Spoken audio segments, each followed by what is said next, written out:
तो चलिए आज समझते हैं अकाउंटिंग, मीनिंग ऑफ अकाउंटिंग, क्या प्रोसेसेस होती हैं अकाउंटिंग में इन्वॉल्व, क्या नीड क्या होती है अकाउंटिंग की। आपके पास बहुत सारा स्केटेड डेटा होता है, उन सबको ऑर्गेनाइज करके आप उसको यूज़ कर सको। ठीक है, तो सबसे पहले अकाउंटिंग का फर्स्ट स्टेप होता है आइडेंटिफाई करना, आइडेंटिफिकेशन। आइडेंटिफिकेशन आइडेंटिफिकेशन में आप क्या करते हो, ऐसे डॉक्यूमेंट्स को, ऐसी ट्रांजेक्शन्स को आइडेंटिफाई करते हो which can be measured in terms of money, which are of financial nature. ठीक है, ऐसी ट्रांजेक्शन्स को आइडेंटिफाई करते हो जिनको आप मनी की फॉर्म में मेजर कर सकते हो। ओके, किसी को अप्रिशिएट कर रहे हो, आपका एक एम्प्लॉई है उसको अप्रिशिएट कर रहे हो, नहीं, ये आप जो है अकाउंटिंग में रिकॉर्ड नहीं कर सकते। हाँ, अगर आप सेल कर रहे हो, परचेज कर रहे हो, उसको सैलरी पे कर रहे हो, इन्वेस्टमेंट कर रहे हो, दैट कैन बी रिकॉर्डेड। तो आपको इन ट्रांजेक्शन्स को आइडेंटिफाई करना है जो कि बिजनेस से रिलेटेड होनी चाहिए, बिजनेस से रिलेटेड होनी चाहिए। उसके बाद आप क्या करोगे, रिकॉर्डिंग। क्या करोगे, रिकॉर्डिंग। जर्नल एंट्रीज बनाओगे। ओके, जर्नल एंट्रीज बनाओगे, बुक्स ऑफ अकाउंट्स में उसको रिकॉर्ड करोगे।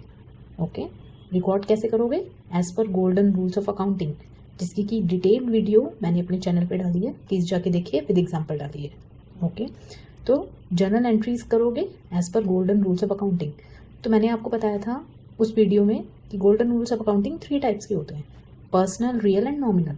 रूल्स क्या क्या होते हैं, रूल्स क्या होते हैं, पर्सनल का रूल होता है debit the receiver, credit the giver. Second rule होता है रियल अकाउंट से रिलेटेड, क्या रूल होता है, debit what comes in, credit what goes out. Third होता है नॉमिनल अकाउंट, थर्ड होता है nominal account, debit all expenses losses, credit all income gain. तो ये है golden rules of accounting. Third process क्या होता है आपका, क्लासिफिकेशन। क्लासिफिकेशन, एक्सपेंस है, इनकम है, असेट है, लाइबिलिटी है, लेजेस बनाते हो आप इनके, क्लासीफाई करते हो इनको, ग्रुपिंग करते हो इनकी। ओके, तो it is very much required कि आप जो है इसकी ग्रुपिंग करो। ग्रुपिंग ही नहीं करोगे आपको कैसे पता चलेगा कि आपकी लॉन्ग टर्म इन्वेस्टमेंट है, शॉर्ट टर्म इन्वेस्टमेंट्स है, आपकी लॉन्ग टर्म लाइबिलिटीज़ है, शॉर्ट टर्म लाइबिलिटीज़ हैं। तो आपको ट्रांजेक्शन्स को ऑर्गेनाइज करना पड़ता है इनटू ग्रुप्स, लेजेस की फॉर्म में, लेजेस बनाने पड़ते हैं। ओके, तो क्लासीफाई करना पड़ता है। ओके, आई होप आपको क्लियर हो रहा होगा अकाउंटिंग की डेफिनेशन। तो 3 अकाउंटिंग की प्रोसेसेस हमें पता चल गई है। सबसे पहले आइडेंटिफाई करो, देन रिकॉर्ड करो, देन क्लासीफाई करो। ओके, देन क्लासीफाई करो। नेक्स्ट स्टेप क्या है, आप क्लासीफिकेशन भी कर ली, अब आपको उसको समराइज करना है, समराइज करना है in the form of trial balance बनानी है।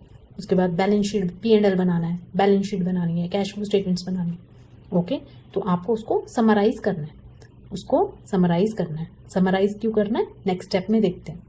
ठीक है, तो समराइज क्यों करना है ये हम लोग देखेंगे नेक्स्ट स्टेप में। तो समराइज फाइनेंशियल स्टेटमेंट्स बनानी है, financial statement like balance sheet, P&L। Okay, I hope आपको क्लियर हो रही होंगी।